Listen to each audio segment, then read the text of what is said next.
ملک میں مہنگائی بدستور 40% سے اوپر کی سطح پر برقرار ہے۔ ہفتہ وار مہنگائی 0.51% کم ہو کر 42.6% ہو گئی۔ مزید جانتے ہیں ڈان نیوز کے نمائندے طاہر شیرانی سے۔ طاہر بتائیے گا اعداد و شمار کیا بتا رہے ہیں؟ دیکھیں، نگران حکومت کے لیے بھی سابقہ حکومتوں کی طرح جو مہنگائی ہے وہ ایک بڑا چیلنج ہے۔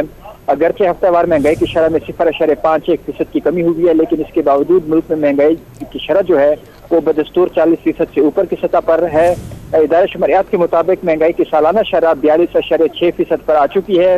جو ہفتہ وار رپورٹ جاری کی گئی ہے اس کے مطابق ایک ہفتے میں 18 اشیاء ضروریہ مہنگی ہوئی ہیں۔ انڈے 10.42، پیاز 1.19، جلانے والی لکڑی 1.23 اور LPG کی قیمت میں 0.26% کا اضافہ ریکارڈ کیا گیا۔ اسی طرح حالیہ ہفتے دال مونگ، دال چنا، چاول، کیلے اور دار مسور کی قیمتوں میں بھی اضافہ ہوا۔ تاہم 9 اشیاء کی قیمتیں کم ہوئی ہیں، جس میں آلو 13.17، ٹماٹر 3.45، چینی 1.16%، جبکہ آٹا 0.33 اور چکن 0.13% سستا ہوا۔